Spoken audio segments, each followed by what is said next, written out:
It's a Wednesday. This is Section 1904. Welcome in, everybody. Thank you for being part of our community. I'm Darren Smith. He's John Gennaro. For a little while here, Padres playing a day game, so we're not going to dive into any of the Padres-specific topics, I don't think. Of course, it is a podcast, so you can listen whenever you want. Not like the days of counter-programming on radio, where you would literally try to talk about anything other than the thing that was happening at Petco Park or in some other major league ballpark. But we'll get a little more narrative building later on today with Mackenzie Gore. Mackenzie Gore against the San Diego Padres. The series is split. As most people know, Game 3, the rubber match. John, I have made my way home from your palatial North County estate eventually. Traffic on a Tuesday was not quite what I was expecting, but after an hour 20, hour 30 in the car, I did make it back. It was fun to visit yesterday in person, to relive a little bit of the Juan Soto Washington Nationals San Diego Padres trade from 2022. I will say I listened to a little bit of sports radio on my way home, and if I had $1 for every time I heard the term revisionist history, well, I'd probably have about $20. Jesus. I know. I was kicking myself because I think even I said revisionist history yesterday on Section 1904 when talking about that trade, but it seemed to be the term of the day for anybody who was chiming in about Juan Soto, the trade between the Nationals and the Padres. Revisionist history. $2 more for the till. How are you? I'm actually, not to get off topic, maybe we can dive into this later, although we certainly don't need to. I'm in kind of a bad place mentally. I had a little bit of a weird night mentally, and it's carried over into the morning, which, you know, might make me slightly more grumpy than usual, not that anyone will notice. My takeaway from that game yesterday, the Padres game, by the way, is the same as my takeaway from the Royals series, which is the Padres scratch and claw and grit squad their way to a win, and everyone's like, yeah! And I'm like, do you not see the team they just had to scratch and claw to beat? That team sucks! Like, the Nationals suck! They were warming up someone in their bullpen, and Mark Grant did this thing, because he just can't say anything normal, and I love him for it, where he was like, hey Don, how many teams are in baseball? And Don was like, well, 30. And he's like, in the Nationals bullpen ranks 30th. So they're in last place. This is the worst bullpen in baseball. That's why the Nationals want to hold on to this starter as long as they can on the mound. And like a batter later, they switched out to the bullpen. And I don't think the Padres got a hit against that bullpen for 3 fucking innings. Sorry for cursing so early, I guess. But I was sitting there going like, it's the worst bullpen in baseball. You can't get a hit against them. Like, the only reason they won that game was the first baseman, for whatever reason, was terrified to throw home. And the only way they were getting on base was just letting the other pitchers throw balls and put them on. Like, it was not like, I didn't walk out of that game going like, yeah, grit squad, Padres. I walked out of that game going like, man, they're about as good as the Nationals and the Royals right now, and that's not a good thing. Yeah, I know what you're saying. It was a little bit of a mess, I think. I want to say it was the 6th inning where the Padres load the bases on consecutive walks, back-to-back walks. I think it was. I wasn't paying that close of attention to it because I figured we were probably not going to spend a ton of time recapping a Padre game. Yeah. Let me see if I have this here. Padres bottom of the 6th. Sheets walked. Xander walked. Cronenworth walked. Ground ball to first. Sheets scored. Fielder's choice. Bogart's out at home. Grounded out. Probably could have been more than that, but that was the game. So, but like Mark Grant repeatedly went back to this. It was the key play of the game, which shout out to Padres TV for doing this. But the key play of the game was Nathaniel Lowe not throwing home. Yeah. And Mark Grant just kept going like, okay, freeze it right there. He's got the ball. The runner's not even halfway to home. Throw home. Yeah. Why are you not throwing home? It's like the Nationals. And I think even Kevin Acee was like, hey, this is a bad team. Bad teams lose in bad ways. And the Padres were the benefit. But like the Padres suck right now, man. They're not playing very good teams. Yeah, I mean, to get one out of that inning is quite an accomplishment for the Padres. It really is. But they won the game. And oftentimes in professional sports, I do think it is a pass-fail kind of. I always used to say that about the NFL. The NFL's pass-fail, which is why things like report cards are so fucking stupid. But, they won the game. They needed to win the game. And now if they win another one today, they win a series. And then they get an off day. And it's been a tough stretch. So, yeah, I know it wasn't the most impressive thing. But I think this is also part of the folly of watching baseball every single day. It just turns you into a grumpy human being. Not you specifically, others. There was a time in my life where I wanted to work in Major League Baseball, and some of my closest friends worked in Major League Baseball. As a matter of fact, I'm looking at a picture of our wedding party, and 1, 2, 3 of those people we met because of Major League Baseball. And I just saw what it did to these people, and I was like, no way, man. Like, I just don't want anything to do with that because it is just, it is tough. It's miserable. So I'm much happier now over on the soccer side of things. You should see my desk. I've got so many notes for this Vancouver Whitecaps game coming up a little later on. I know what you're saying. I'm not saying that you're wrong. But there's another game in like hours. So you just advance to the next one and figure out a way if that one is going to be anyhow more impressive. I wonder, this will be dueling social media managers. I feel like there's a lot on the line for the social media managers of the Washington Nationals and the Padres with Mackenzie Gore. With Mackenzie Gore on the mound here today, will we get another fleece them kind of tweet later on in the day, or will there be some sort of response from the Padres if they rough up Mackenzie Gore? Who really knows? Last time we saw the Gorster on the mound there at Petco Park, he was hitting. He hit Jurickson Profar, and then Manny Machado, and maybe my favorite Manny Machado moment of all time. Manny Machado then took Mackenzie Gore deep. That was a great game last year. Yeah, that was fun. That was fun last year. That. Hey, by the way, the whole I wanted to work in baseball, and then because I had friends in baseball and I love baseball, and then I saw what it did to people and it makes them miserable, and I decided against that. That's also the story of me in sports radio. I was like, man, I want to be in sports radio. This is great. And then you just see how that job just grinds you to fucking dust. And I was like, maybe I don't. Maybe I don't. Maybe I'll do podcasts instead. Yeah, maybe. I feel like I'm healthier than I was a year ago. For sure. And relatively speaking, I felt like I was pretty healthy compared to other sports radio people. But also true. That's also by the by. For those that are subscribing to Section 1904, we do appreciate that. Thank you very much. For those that are here and maybe just taking in the first couple of minutes of this podcast, we do it every single day, Monday through Friday now. I think we're going on 3 months. Yesterday, John and I were at a bank up in Carlsbad as we were putting together some of our finances. Believe it or not, the money that has been shipped in our direction has only been shipped in our direction for this podcast. Not to get too wrapped up into some of the details, but we are slowly but surely starting to filter that out in a way that will make this podcast hopefully a little bit better over the next couple of weeks and months and years, et cetera, for as long as we're doing it. But that being said, for those that are not yet subscribed, we hope you do. We hope you take the time. Every day, Monday through Friday, you get a newsletter. It's called Front Row Seat. And I will tell you today, this was a very, very, very valuable thing to arrive in my inbox from John, who put this together, because I am so up to my ears in Vancouver Whitecaps trying to prepare for this match tonight. I'm on the call with Adrian Garcia Marquez. And not only am I on the call, the game's at 7:40. We have a pregame show that starts at 7, and we have the SDFC midweek live show that starts at 6. So you're talking about sitting in the studio from 6 to 7:40, preparing for a game, then the actual first kick, and then the first half, then the halftime show, then the second half, then the postgame show. You're going to be caffeinated. So yes, I am pacing myself on the caffeine. It's funny that you say that. I actually have come up with a strategy. But I'm only on my first cup of the day. But this was helpful for me today because these are things that I would have missed. There are some things here. And I also would say I am kicking myself for not having mentioned Scott Miller's passing. This was included in the Front Row Seat today. If you're a subscriber, that this arrived right in your inbox. And there's a story, I think it was in the Union Tribune, written by Jay Posner. Yeah, Jay did about a good Scott job. Miller, who I got to know a little bit, who was a listener of the radio show. He was a wonderful baseball writer and author. Passed away at the age of 62. Saw this news over the weekend. Took time to offer a couple of thoughts on X, which is not something that I participate in on a regular basis anymore. I'm still there. It's one of those things that John and I talk about. What role is social media going to even play as we build this media company? But Yeah.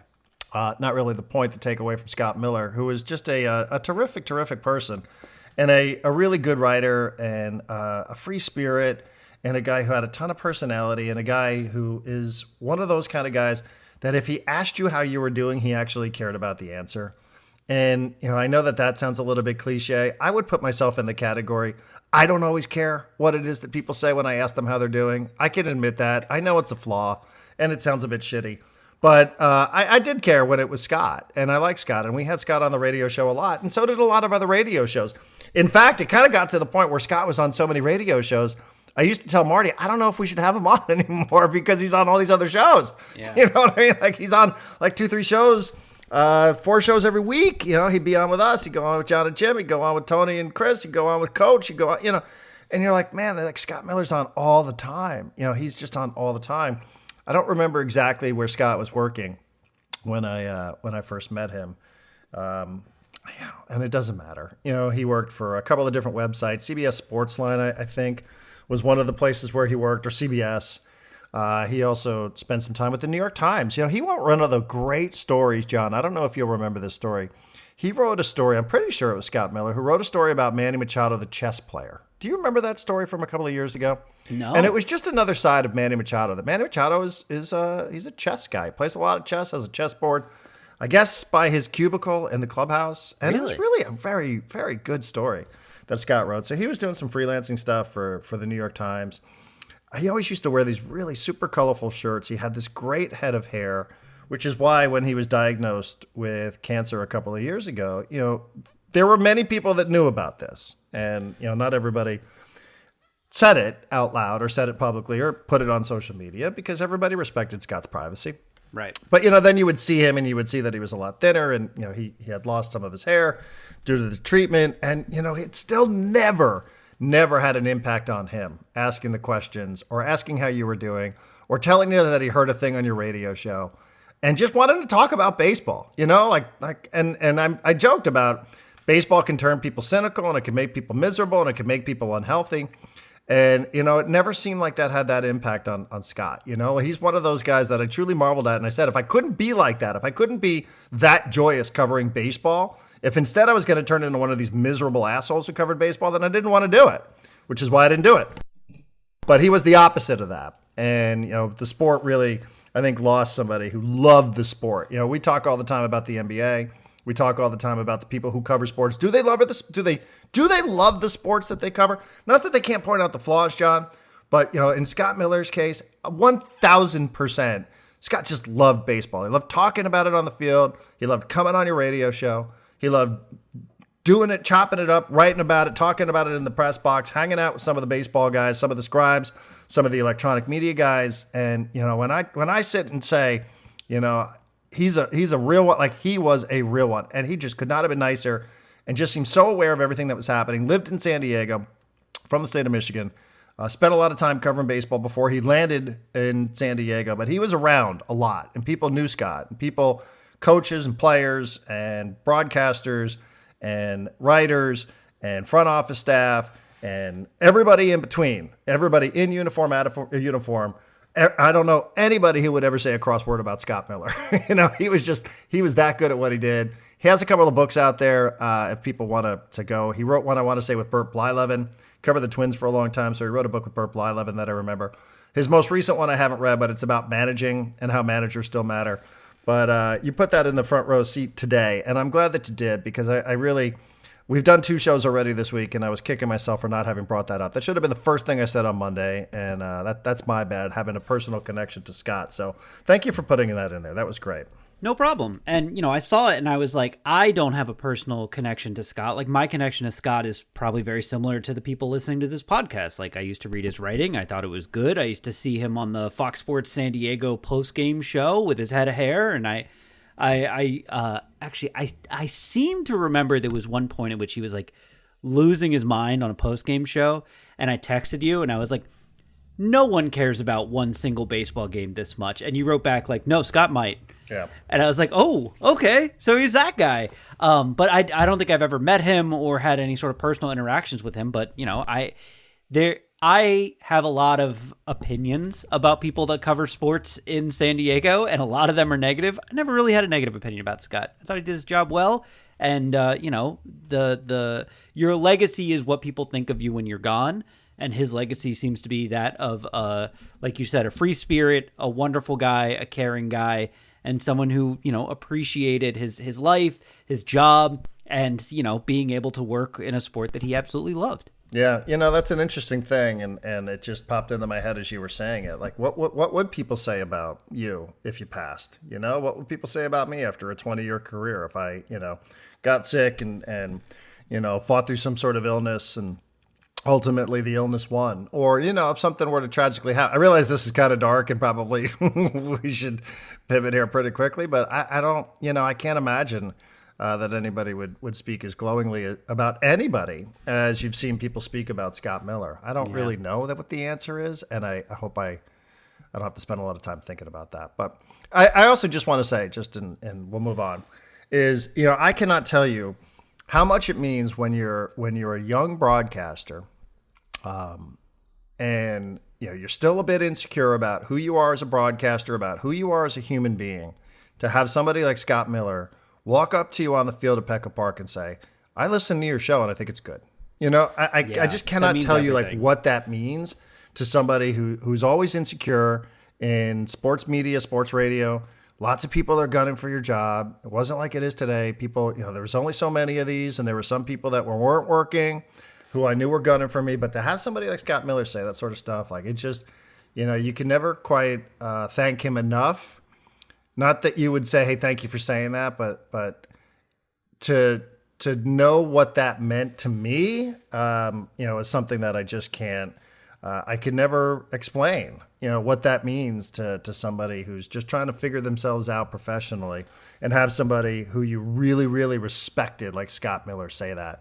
And to say that he and his wife listen in the car all the time, you're like, oh, wow, okay, it's kind of cool. But, that's that, and rest in peace, and condolences to him, condolences to his family, and thanks to John for putting that in there, because if nothing else, it just made me, it reminded me that I needed to do this here today. I was also surprised. I'm just going to rattle off a bunch of these stories from the front row seat, John, if that's okay with you. Totally fine by me. I know sometimes we pick a single subject and we just kind of stick with it.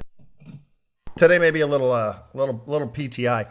Robert Suarez had his suspension reduced to 2 games, and I would love to know who was arguing on Robert Suarez's behalf that he got this reduced to 2.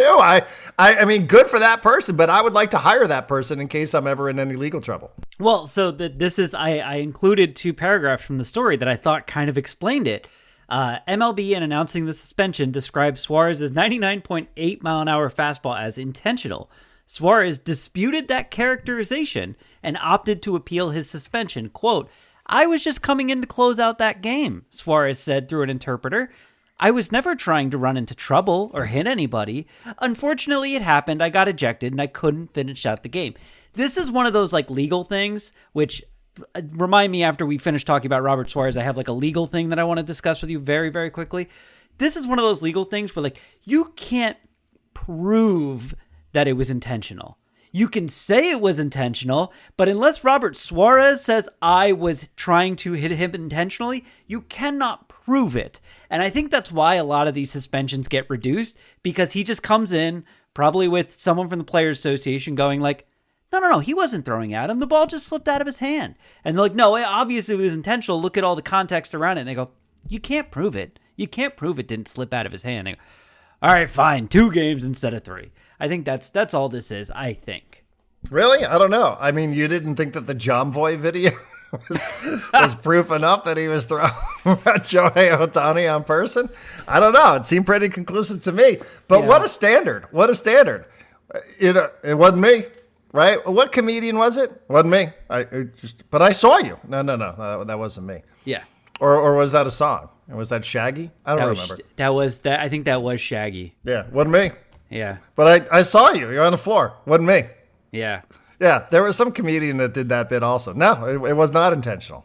Yeah. Really? Oh, okay. No, yeah, absolutely it was not. Prove it. Yeah, I mean, imagine if that sort of standard applied in a courtroom.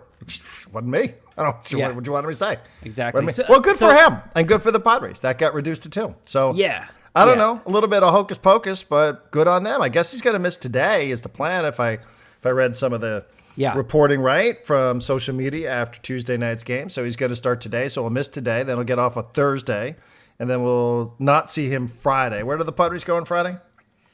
I don't know off the top of my head. Doesn't matter, but he won't be there for Friday's game either. I know this. Hold on. I heard it last night and I was like, that makes some sense. And it was another Cincinnati. Cincinnati. Another not great team. Although maybe they're great now. I don't know. Cincinnati, at Philadelphia, the next 6 games. Yeah, I heard them say last night that they're on to Cincinnati. Real quick. I know I texted you about this yesterday. We don't really have much in the way of plans for Friday's podcast, except that I can't go to Mason that day. So we'll probably record it a little bit earlier and get it out. But I was texting you last night about this Pablo Torre Finds Out podcast that came out yesterday that was essentially about like collusion with the NFL owners, but also a hostile takeover of the Players Association.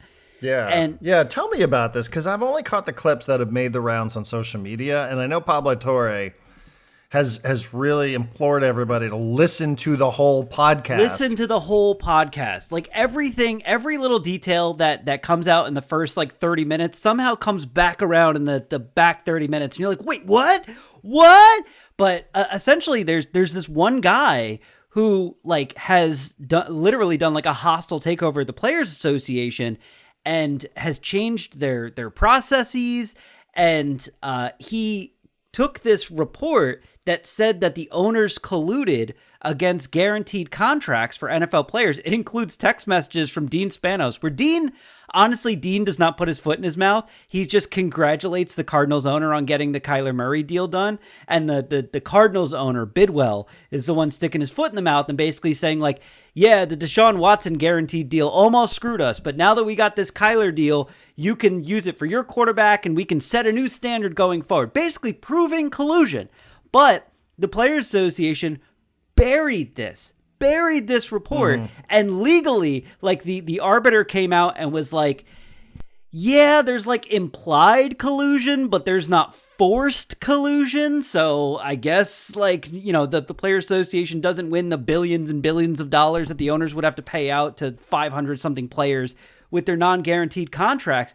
But where was I going with all of this? Has this gone to court, though? Has this been adjudicated in a labor court? So the NFL and NFLPA had an arbitration case where they had like a bunch of owners and players come in and go through deposition. And again, this thing at the end basically proved like collusion is happening. What the arbiter said at the end of it was not forced collusion. It was implied collusion, which legally that's the standard. Like it has to be forced collusion. Otherwise it's not collusion. And you would think the Players Association would want to be like, hey, look, it's basically collusion. It's implied collusion against the players. We should be fucking freaking out. But the guy who did the hostile takeover of the Players Association, in the deposition, there was text messages where he was basically saying like, Russell Wilson fucked this up. Right, and he had some derogatory term for Russell Wilson. So let me just backtrack here for a second for people that haven't clicked on this link, just to give you the cliff notes and tell me if I'm wrong, since you listen to the podcast. Yeah. And I'm listening to Vancouver Whitecaps podcast. Right. So Deshaun Watson gets a fully guaranteed deal with the Cleveland Browns for like $1 billion, which never happens. Yes, like it's 100% guaranteed. Most Yes. of these contracts, even the quarterbacks, it's like mostly guaranteed. This one's 100% guaranteed. Correct. So now there's a ripple effect around other quarterbacks who are either approaching free agency or in line for an extension. This includes Lamar Jackson. This includes Russell Wilson. This includes Kyler Murray. Correct. And nobody can get a fully guaranteed contract. And everybody says, well, wait a second now. What's going on around here? Something seems to be happening as a result of Deshaun Watson getting this contract fully guaranteed by the Cleveland Browns. Something isn't right here, because you would think that would set a standard, but in fact, it's at the opposite standard. So do I have that about right for what the impetus of the podcast is and for what the impetus of the report is? That players and their agents started saying something's fishy around here. This guy got a fully guaranteed deal. Now nobody else can. What's the deal? What's the story? So that was the impetus of the arbitration meeting, which happened around the owners' meeting in 2022. The impetus of the podcast was that the result of the arbitration and everything that came out as a part of the arbitration hearing was absolutely buried. Mike Florio spent like years trying to uncover this and couldn't. 61-page document, apparently. It's considered the holy grail of NFL labor. Right. So him and Pablo Torre basically challenged each other to see who can get this document first. Pablo got it first, shared it with Florio, and then the whole podcast is just them going like, and oh my God, and this thing happened, and then this thing happened. And it just gets crazier and crazier and crazier. And by the end of it, you're sitting there going, there's no way that the Players Association doesn't just like explode whatever leadership they have and start over as a result of this freaking podcast, which is amazing. But I guess that's just what journalism is these days. Because the player, whoever it is, I forgot his name, but there's some player now JC Treader, who ended up Treader. Some sort of hostile takeover of being like the representative of the Players Association.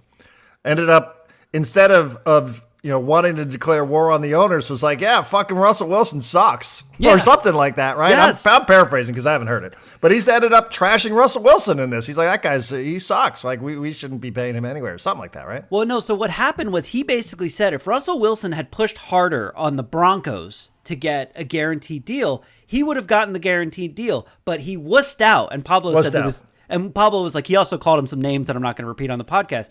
But he's like, he wussed out. And then the owners saw that, and they were like, yes. It's not that we're colluding. It's that Russell Wilson wussed out and set a new standard. I got it. And it's Mr. Unlimited, in fact, is limited. Yeah, apparently. So what I was going to suggest, because we're going to bounce around front row seat today, what I was going to suggest is you and maybe the other listeners of this podcast go listen to the most recent episode of Pablo Torre Finds Out, and on Friday we can dig into this. And I think by Friday there might be some sort of news attached to it as far as like the NFLPA responding to it. Pablo kind of called out towards the end of it his friend Dominique Foxworth, who kind of got pushed out of NFLPA leadership, and he was going for the executive director role, and the executive director role was given to a guy from Booz Allen, who's a government contractor who had nothing to do with sports at all. And then that guy created a special new role for JC Treader, who was getting pushed out because he was not an actor. It's a whole, it gets, there's... Okay, you're starting to... Yeah, it's crazy. It's crazy. Yeah, it's a little, I don't know. Some of this NFL drama to me... I saw it, and I was like, I should listen to that. And I was like, I don't know. Do I want to get involved with NFL drama again? Maybe not. I'll have to think about that one, John. It's better than all the concussions and ruined families and everything. Like, it might actually affect, this podcast might affect the future of NFL financials, like, going forward. And I think that's very interesting. Okay. Well, and I will contemplate your suggestion. Okay. I do subscribe to Pablo Torre, so I saw it. And I'm looking at it. It's sitting here in my inbox, not too far removed from front row seat from yesterday. So, all right. What else did you have here that caught my eye? Alex Morgan's going to have her number retired by San Diego Wave. Is that a surprise? No, she's an owner now. Yeah, I know. Listen, this is one of those where I could definitely do the sports media thing, and I could tell you why this shouldn't happen, but whatever. Who cares? No, whatever. Actually, I mean, whatever. If you want me to build a case because it's like debate class and somebody has to take the opposing position just because, I could, but I won't. My thoughts doesn't affect me. It doesn't affect my life. Right. Good for her. Yeah. And I hope they get a great crowd in September or October, whenever it is, that they're going to, I think it's September, I thought I saw, that they're going to retire the number 13. Good for her. She's one of the greatest players that ever played soccer in this country. So, good for her. Yeah, good for her, for sure.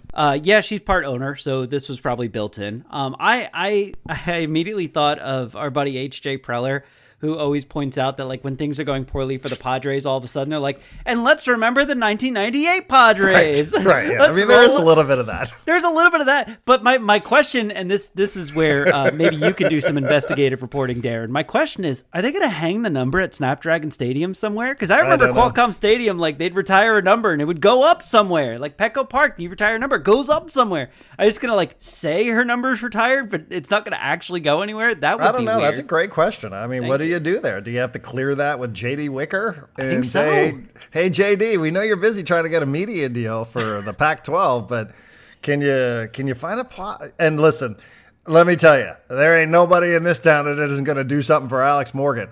If Alex Morgan wanted that number retired at Petco Park, Eric Grupner would run to the front gate to meet her. I promise you. And that number 13 would be hanging somewhere. Manny, tough shit. 13, Alex Morgan, retired forever at Petco Park. So there aren't many people around town that won't stop what they're doing for Alex Morgan. I can promise you that. Listen, as I said, this is mostly tongue-in-cheek. I don't have any issue with this. It's fine. It's good. It's great. What she meant to the club when it first started, it's probably hard to quantify.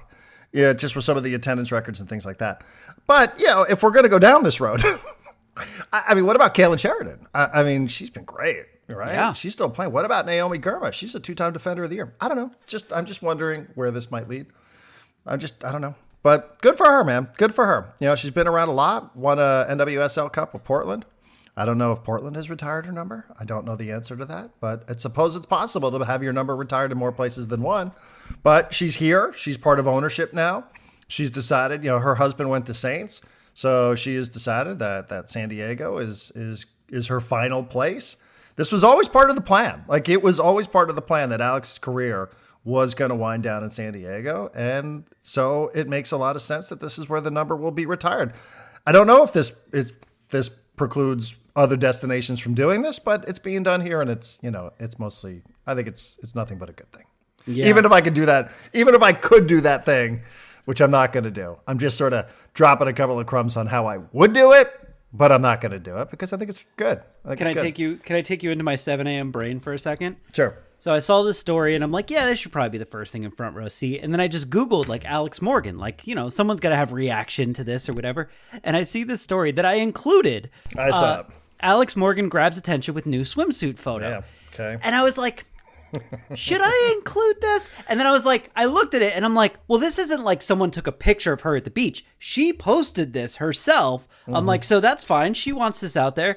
And then I remembered yesterday when I included the shirtless picture of Lionel Messi. And I'm like, well, if I'm including shirtless pictures of Lionel Messi, I think I can also include a swimsuit picture of Alex Morgan and be fine. As long as we're appreciating athletes for the bodies that they've created and not sexualizing it in any way, I think we're okay. That's fine with me. Front row seat every day includes a thirst trap from John Gennaro. So your daily dose of thirst traps not a arriving John in your inbox trap. every single day. Yeah, not yet. Someone else. Not yet. We'll work on that sometime between now and when we're starting to hit our peak. Yeah, I mean, good on her. Good on her. I will say, just as a quick aside of what you just mentioned there, it is. I don't know. Do they still do that? Bodies? ESPN the magazine isn't a thing anymore, is it? No. Well, ESPN the magazine, but that Bodies, whatever they used to do, I used to love that. That was like the only issue of that magazine that I would actively seek out. No, it was fantastic. And actually, like, I think they stopped doing that, and the Sports Illustrated swimsuit edition started like doing more of that type of thing, where instead of it being like models on the beach, it's like athletes, wearing little clothes so you can see their bodies that they've built for sport. So I don't think the ESPN Bodies one still exists, but the Sports Illustrated one is getting less just like, hey, this is for 12-year-old kids, 12-year-old boys to stare at, and more like, here are the bodies that these athletes have built. And I appreciate that. I will not be watching the NBA draft, but the NBA draft is tonight, if you didn't know that. If you didn't, like me, or if it somehow wasn't on your radar, thanks to the front row seat, John has included Jay Billis's 8 prospects that he likes. I will say, I feels like it's just a Cooper Flag draft, and everybody else is sort of a role player in all of this. Now, that's not the way it's necessarily going to be remembered, because there are lots of players here who maybe aren't Cooper Flag, who will go on to be really, really good NBA players. But I probably will not be watching this tonight, John. What about you? I'll probably have it on, but I'm not going to be paying close attention to it. I do find you're a Mavs fan. Do you guys have picks in this thing? Where are you picking? Number one, are you even Flag. a Mavs fan anymore? I don't even. Oh, that's right. Yeah, they're picking. They Cooper just got Flag. Kyrie Irving. Yeah. I don't know if I'm still a Mavericks fan. I got to figure that out. Yeah, Kyrie Irving signed another contract extension. That's been coming like literally since the day the Luka trade happened, if not before that. I'll have it on. I'll pay attention a little bit. I think it's going to be a kind of chalky, boring draft. I don't think there's going to be a lot of trades or, oh my God, this guy. And the whole thing feels like it's kind of like a balloon losing air, simply because we're coming out of a great NBA Finals. Now, granted, Game 7 was disappointing, but a great NBA Finals between two great teams.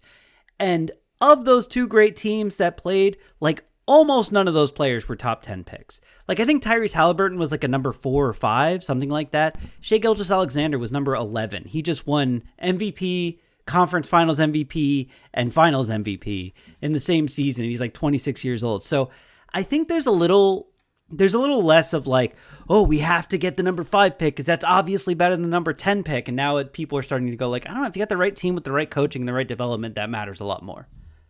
Okay. Again, this will not be something that I will have any access to because I start Soccer. my radio marathon at 6 p.m. Yeah. And we're working on we have a lot of moving parts here because not only is it number 1 versus number 2 in the Western Conference between SDFC and Vancouver Whitecaps from BC Place in Vancouver, but we also have the MLS All-Stars being announced a little later this afternoon. Maybe by the time people listen to this, I'm not sure. 3 o'clock is when the announcements are expected. This is my first go-around with the MLS All-Star stuff, so I don't really know if things are going to leak out earlier or if things are not going to leak out or if everything's embargoed. I don't know exactly the way this is going to work.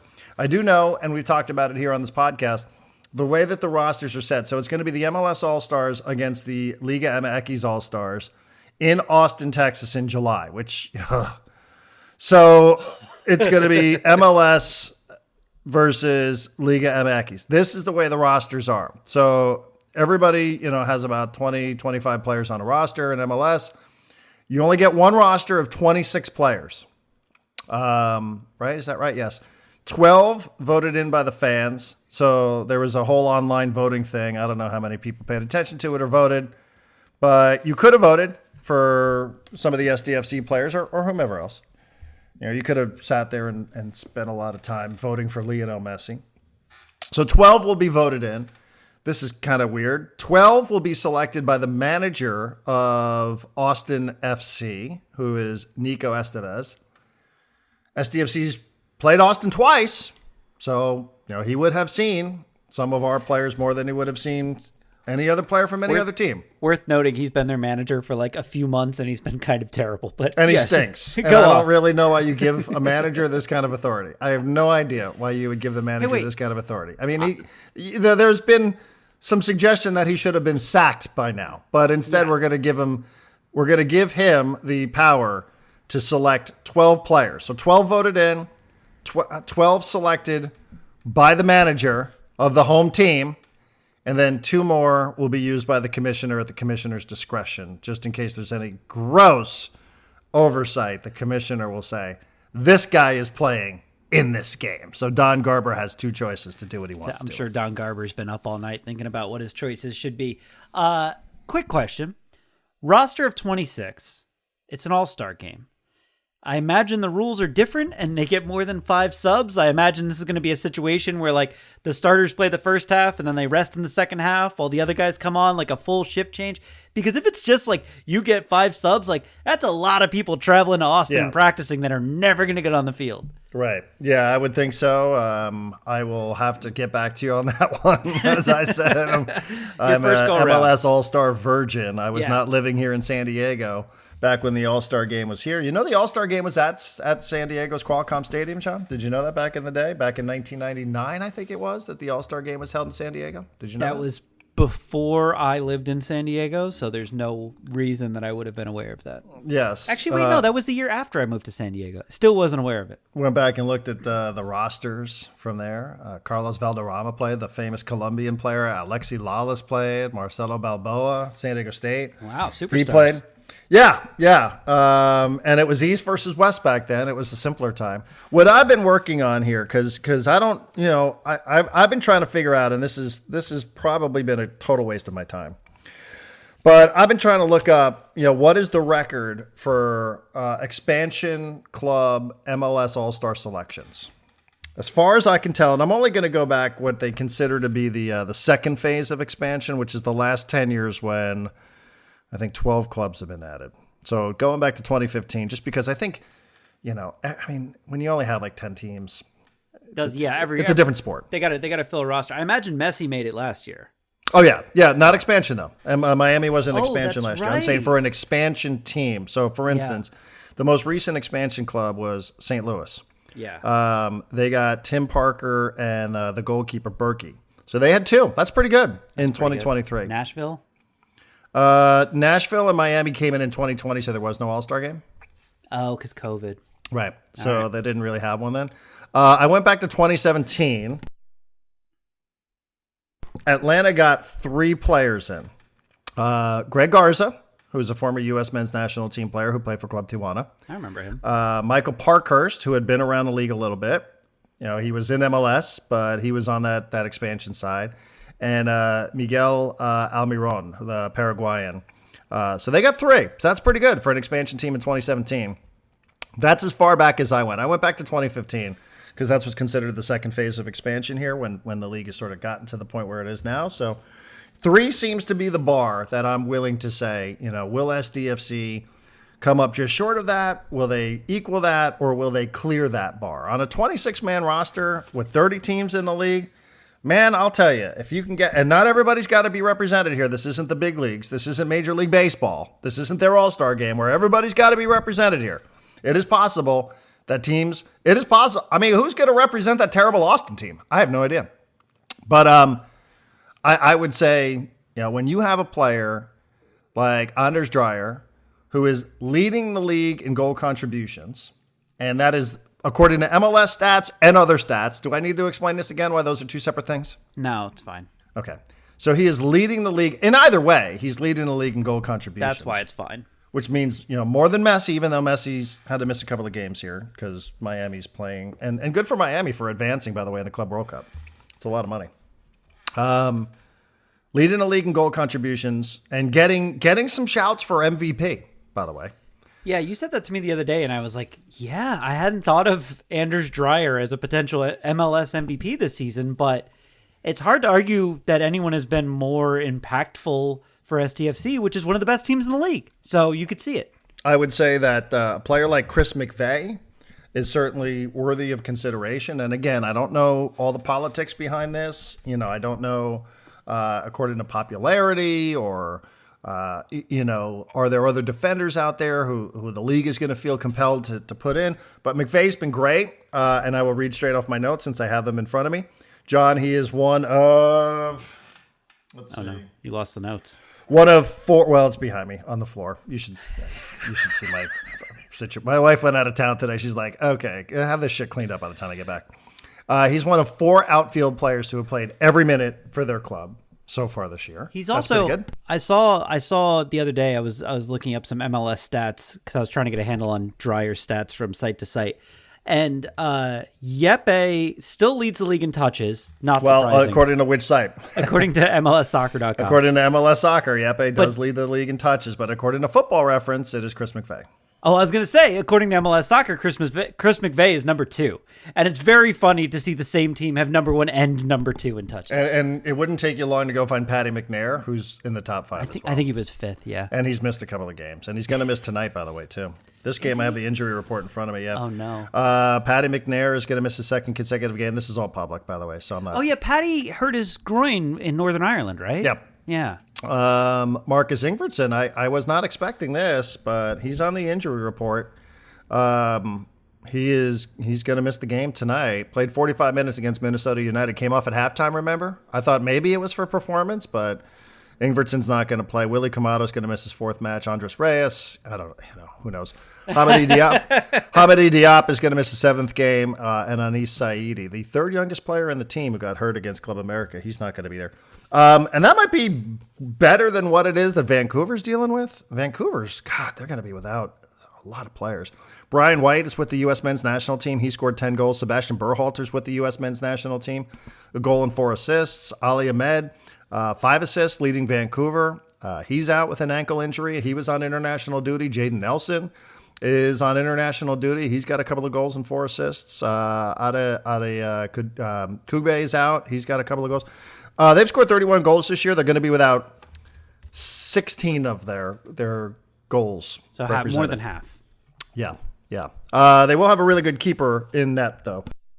And back to the All-Star game. So I think McVeigh's got a real shot. I think that Yepe, for me, would be a must. I'd be really disappointed if Yepe doesn't make the All-Star team. And obviously, I think that this is why you have the commissioner's picks, is for somebody like Chucky Lozano, who's been really good when he's been in there. According to MLS, he has 5 goals and 7 assists, I think it is. So, I think this is why you have a commissioner's pick, because the league, if anybody read this at backheel.com, the league has been trying to get Chucky Lozano into MLS for a really long time, and now they finally got him here. And I don't know if he's going to be, he might play. He's not on the injury report. Now, he's listed as questionable for tonight, but Mike Ibarra said he's probably going to play Saturday. Yeah. So I would think a guy like that playing against Liga MX is something that I could see happening with the commissioner's pick. So I think you could have as many as 4, no less than 2. Either way, I think it's going to be significant. And, listen, there will be other All-Star games somewhere down the road, but, this will be the first group of players. And McVay's the only one with MLS experience. So amongst the candidates there, unless I'm missing somebody, I think it's probably going to be a pretty rewarding day for SDFC. So good for those guys for putting themselves in consideration and making the case that they should be MLS All-Stars for whatever that means to them. I'm not sure. Yeah. And, Dreyer, it's his first year in MLS. Chucky, it's his first year in MLS, right? Yepe too. Yepe, first year in MLS, and McVay, first year in MLS. No, he's been around a little bit. He's been with Miami. He was in DC. So okay, he's been I was thinking like whomever from this team, like you said, no less than 2 are probably going to make this roster. Whoever makes it, I feel like, it's an expansion club with a lot of young players or players that have not been in MLS for very long. So, like, when they see whoever gets the call, get the call, or see the announcement, I think for guys like Luca Bombino, Milan Ilaski, CJ Dos Santos, they're going to see that and they're going to go, I want that. Like, I didn't know I wanted that 2 months ago, but now that I see that and I see that that's within reach for our team, I want that. And it's just going to motivate them and push them further. I hope. And there's a lot of conversation about all-star games in sports, right? Like I turn off the radio if I'm in the car and I hear national shows start beating on the NBA All-Star Game. I recognize, that this isn't the most competitive thing, and I don't really care. Nobody puts a gun in anybody's head and says, watch this NBA All-Star Game. But of course, national radio, mostly built by former NFL guys, let's not forget their All-Star Game has completely disappeared off the face of the earth. It's gone. Doesn't exist anymore, yeah. Completely gone. Skills competition. Baseball's, I could take it or leave it, quite honestly. I understand, and I've contributed to a lot of the conversations about why All-Star Games, whatever. But, in this case, I think for a first-year club, also, just some of the stuff that you mentioned there when you talked about Anders Dreyer being in MLS for his first season, and did enough, right? We had a conversation with Tyler Heaps not too long ago. They got Anders playing well enough that he got called back up by Denmark. And he had been a little out of sight for them. He got called back up by Denmark, just like Oni Valakari got called back up by Finland. And Chucky has gotten called back up by Mexico. And Luca De La Torre, circumstances being what they are, has been called back up by the U.S. men's national. You know where I'm going here. Paddy McNair's a mainstay for Northern Ireland. But, that's a pretty big deal. Like if you can come and now you're on a successful team and now you're a potential all-star and now you're getting called back up by the national team. These are selling points for SDFC. This is a selling point for this team, which, oh, by the way, is playing a really, even if Mike Ibarra hadn't thought about it, a significant match against Vancouver. All year long, we've been looking at the Western Conference standings and we've been looking up at Vancouver. And after tonight, if SDFC goes up there and plays, plays well, and it's not going to be easy,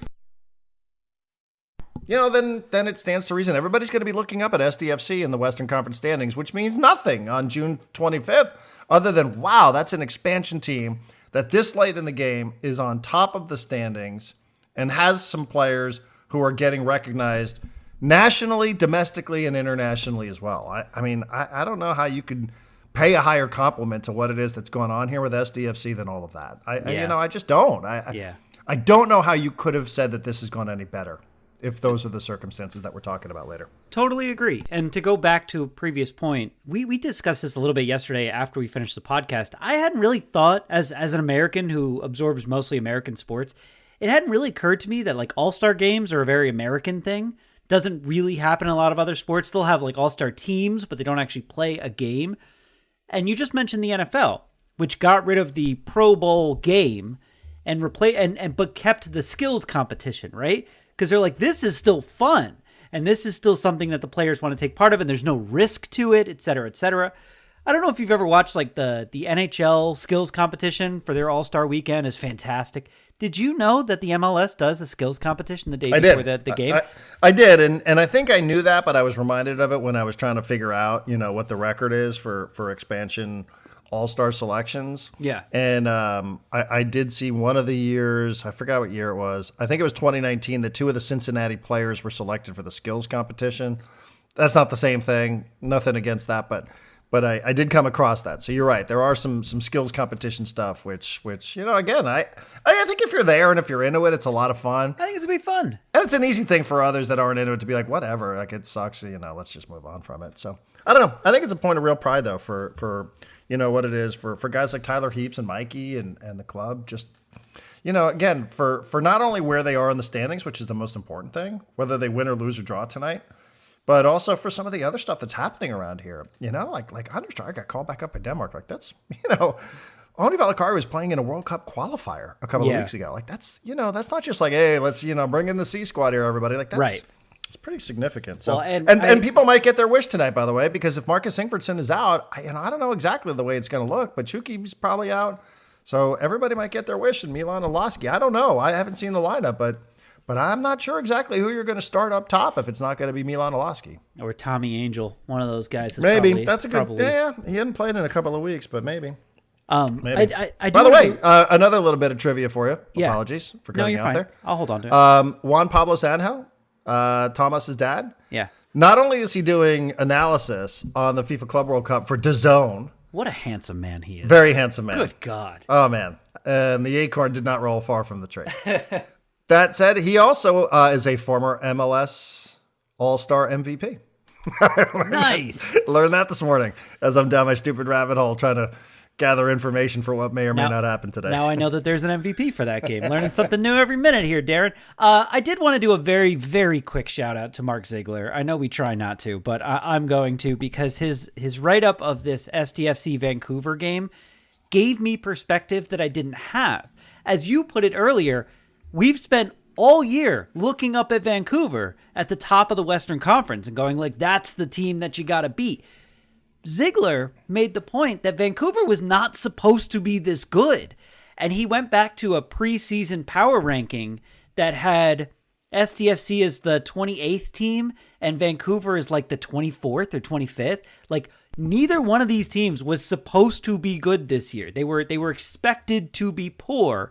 And now they're, playing a game tonight to see which one of them is going to be number one in the Western Conference more than halfway through the season. Kind of amazing on both parts. To your point, we're not seeing the full squad from either team, and maybe Vancouver's missing more than San Diego, maybe not. But it's interesting to me that this is not just like the unbeatable superstar team. Like it's another team. And right. I put a link in there to like a Vancouver newspaper that was previewing the game, and they had quotes from the coach, and everyone just kept saying like, the first half of the season, being first in the conference, it means nothing if we start losing now. They're like, what matters is what our record is at the end of the season. They even went so far as to say, like, if we went into a slump now, all anyone's going to think of us at the end of the season is like, that team wasn't very good, despite the fact that we were the best team in the Western Conference for the whole first half of the season.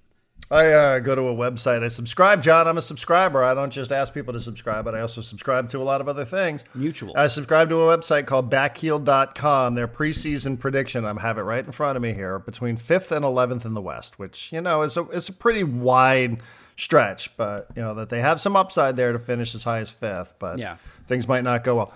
And also, they've lost twice this year, and both the times that they've lost, and yes, you will hear this a little later on, both games that Vancouver's lost this year have come during the international windows. So one in March, which was against Chicago, their worst loss of the year, the only time they've allowed 3 goals. This is the stingiest defense in Major League Soccer. 14 Chicago goals stinks, allowed. Right?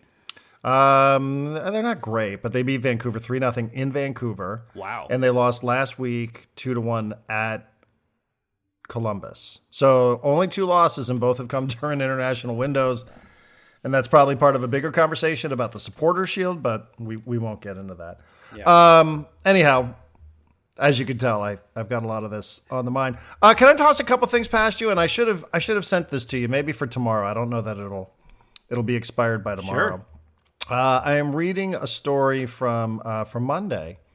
FIFA faces quandary over Iran at the 2026 World Cup due to conflict with co-hosts United States. FIFA is facing questions over the increasingly fraught World Cup next year, issues of how to treat Iran while the company's involved in the conflict. There are no provisions in FIFA's regulations to prevent Iran from playing their group matches in the U.S., despite the country being subject to military action by the Trump administration. Let's see. What does it say here? This is the point I want to get to.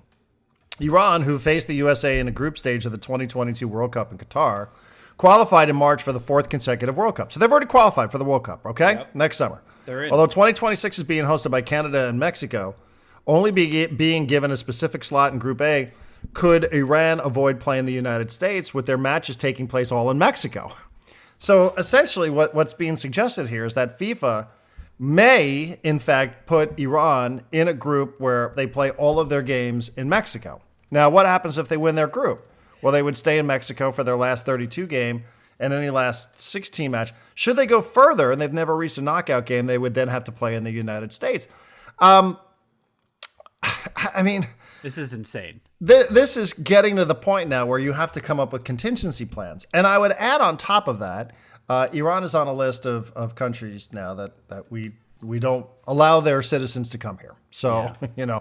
That list is currently 12 countries long, including Iran, Libya. I won't go through them all. Afghanistan, Chad, Congo Republic, etc. There's a memo that is floating around in Washington that is being reported on that 32 more teams might be added to the full or partial ban list if they don't address concerns according to the liking of the United States. So we're talking about, this is within the next 2 months, visa applications have to go out. Some of these teams are going to be qualifying for the World Cup. They include teams and countries that might qualify for the World Cup. Just to rattle off a couple of them, Senegal, Ghana, Egypt. These are not countries that you've never heard of, is my point. Why do we want to host this event if we want to keep 50, 60 countries from even coming here and their citizens from even coming here? Like, why? I'm trying to figure out what it is that the United States is going for here with this World Cup. If, in fact, we're already at a point where we have 7 other countries partial ban, including Venezuela, and potentially 36 more, and who even knows if it's going to stop there. We're looking at 48, 50 different countries potentially having some sort of full or partial travel ban to the United States. Why do we even want to host this? And I added the link in front row seat about how, obviously there's a heat wave going on in the country right now. Next year is going to be this hot or hotter during the World Cup. You were telling me that Club World Cup's already struggling a bit with the heat. Yeah. So some of the matches that are played in the middle of the day are kind of low energy. So even the teams that are able to come here are just going to be playing in stifling heat. I don't know. I don't know why. I mean, outside of the fact that I think the U.S. just want things. They just want things to say that they have them. No one else has the World Cup but us. We're the only ones. That means we're great. That's my mocking voice. But no, I don't know. And it seems like it's going to be a diplomatic clusterfuck. Were you the one sending me the thing last night, or maybe it was on the Discord that there was a guy a reporter in Tampa saying that ICE was trying to get access into these like baseball training facilities in Florida where a lot of teams have, these 16, right, 17, 18-year-old kids that they've signed out of like Cuba or the Dominican Republic or whatever. And ICE wanted to get in there and like arrest them and deport them.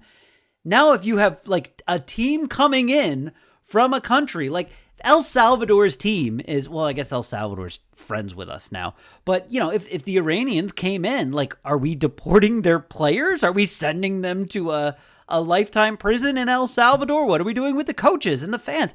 I don't know. This whole World Cup has disaster written on it 10 different ways in 10 different directions, and not a lot to give you hope that it's going to be great outside of the fact that it's the World Cup and it usually finds a way. But man, it looks bad. Yeah, this is the first World Cup that's going to go from 32 to 48 teams. We might have more teams banned from traveling than could actually qualify for the tournament. Jesus. By the way, I don't think it's a punishment if you have to play all your games in Mexico. No, that's As fine. a matter of fact, if I'm starting to plan out my summer in 2026, it's probably going to be a lot more Mexico City, Guadalajara, and Monterrey than it is fucking Kansas City. I can tell you that. Yeah. Or Houston, or wherever one of these dumps we got to think about going to. I actually rather go to some proper soccer facility than go watch some NFL game. Yeah. So where you have to take a goddamn shuttle to even get there. So, I'm not so sure about any of that. I think I'd much rather start planning ahead and thinking about going to some of those cities, even though I've had people warn me that those might not go so well just for reasons that are specific to Mexico. So I don't know. But again, I just, and there's a little bit of precedent here. In the 2022 World Cup, FIFA actually got involved and said, we are going to keep Ukraine and Belarus apart. Probably a bad idea to put them in the same group. Let's keep them as far away as possible. Yeah. The likelihood of them advancing and meeting at some point somewhere down the road, probably not going to happen. Yeah. But, Russia's already been banned from this. And this is 2026. We also have the Olympics coming up here during this administration as well. 2028, yeah. By that time, we might be banning the rest of the world. That's how you get all golds, Darren. That's and that's more than 48. That's a lot of countries around the world that may or may not be allowed in here. I'm with you. I think it's going to be a real headache. I think it's, but I just read that today. I was like, so, this is, again, and I don't view this necessarily as a punishment because, going to Mexico for a couple of weeks sounds good to me, but better than Kansas City, my friends. Sorry to just keep picking on Kansas City, but seriously? Yeah. I mean, we almost had a linesperson drop dead last year in Kansas City during one of these heat waves for Copa America. But that's the plan? Listen, Iran's got to go to the World Cup. We'll just make them play in Mexico. Hopefully they get eliminated and, have a nice flight back to the Middle East. They'll have a good trip hanging out in Mexico. We'll see how far they go. All right, go ahead. I was going to wrap here and say, thank you to the front row seat for providing today's content. The only thing I was going to ask was, is there anything else from front row seat you want to touch on? And do you want to talk about the Ketel Marte crying on the field and the fans and all that? Or should we just skip it? That was in there as well, and I'm glad that it said there in the story. Ketel Marte is a player for the Arizona Diamondbacks. The Diamondbacks were playing against the White Sox, and, this video was making the rounds on social media last night of Ketel Marte, who was crying during a pitching change, and nobody really seemed to know what was going on. After the game, it was revealed by the Arizona Diamondbacks that a heckler had started heckling Marte, heckling him by using Marte's dead mother as the point of the heckling. I don't know exactly what was said, but Ketel Marte's mother passed away in a motorcycle accident 6-8 years ago, something like that. And so this dickhead fan showed up in Chicago and started heckling Marte, and it got to him, and he was in tears, and it was caught on camera, and the announcers are wondering, well, what in the world is happening here?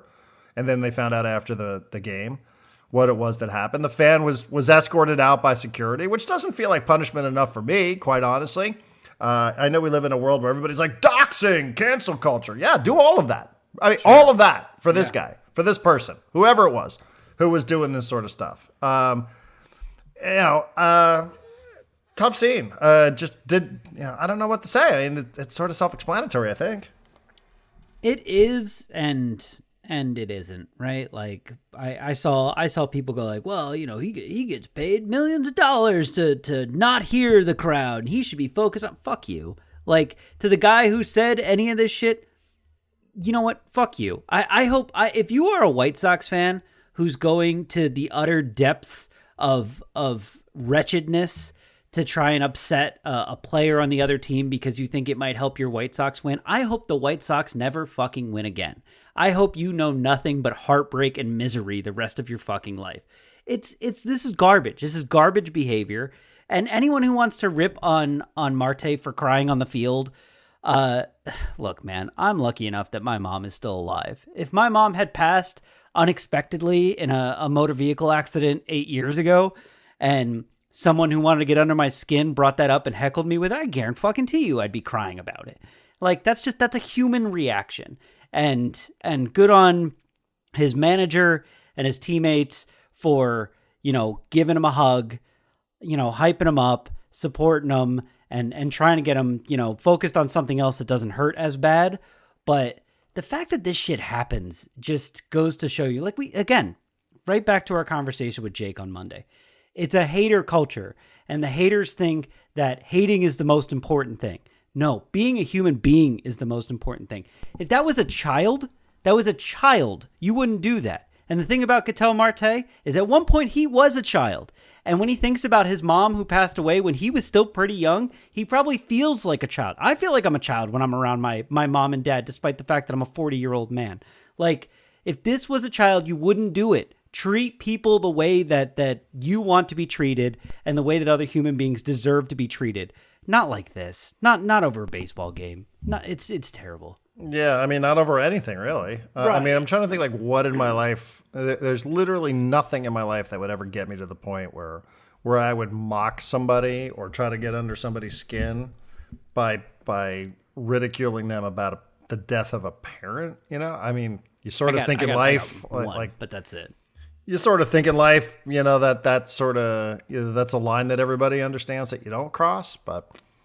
I find myself often surprised by this, and the other, I think the unintended consequence of this is for this, for the jerk off in the stands is like I've seen this over my 20 plus years in this business. Like, I've seen the gap between players and fans get further and further apart. Yeah. And this is part of it. Even though Ketel Marte, I'm sure, is going to get a ton of support from people, from fans, not just Diamondback fans, but fans who don't even know who he is. He's going to get a ton of support, whether it's social media or whatever. But, this is just like the chasm between, building relationships between fans and players. Like, I've seen how far apart this has gotten, to the point where I don't think, you and I would love to sit here and think that this is one isolated instance and this doesn't represent anybody, because who could possibly be represented by this? But you already said it. He makes a lot of money. He should be blocking this stuff out. There's a surprising amount of people who aren't necessarily going to side with the person for doing it, but who will question Ketel Marte as a result. And like, the gap just gets further and further in sports. And this is part of why this is happening, that anybody would defend that anybody would attack a player on social media because they lost a fucking bet. Like, all of this stuff just keeps happening in sports. And we're like, well, I don't understand. That guy, no loyalty in sports. Just wait for the most money. Yeah, well, that's why. Well, and I think it goes back to the money aspect of it, where, like, there's a lot of people who are struggling, who are like, man, I would do anything for $3 million. And Ketel Marte is making, I'll be a better baseball player. I mean, maybe that's what it is. They didn't just, find Ketel Marte on the side of a road. I mean, this is a guy who's, one of the top, like, an elite level baseball player. And sorry that you don't have the skills to do that sort of stuff, but he does. You don't. Yeah. So go fuck yourself. I think they're just angry because they don't have that. Well, they feel like, at least, they don't have that opportunity. And they're just like, I would do anything for that amount of money. And I would do anything for whatever. And he's just out there, he's going 1 for 4 today. And it's like, that's not how this works, buddy. Like, the market dictates what he makes, and what he makes does not determine, how successful he needs to be for your benefit. Like, or for you to make money off him with your stupid bets. Like, at the end of the day, this shit is entertainment. Treat it like entertainment. Treat it like a TV show. Treat it like a movie. Cheer at the good points. And you don't need to really interact with it beyond that. All right, well, that'll be a wrap for this one. Enjoy the day game. Enjoy SDFC Vancouver Whitecaps. Again, we'll be on at about 6 o'clock. I would imagine the Padres game will be over by then. And the broadcast is at 7:40. It'll be a late one tonight. It'll be a late one. Myself, Adrian Garcia Marquez. I think MLS All-Stars announced at 3, so we'll have much more on that coming up a little later on. And thank you all for your support. We will talk to you on Thursday.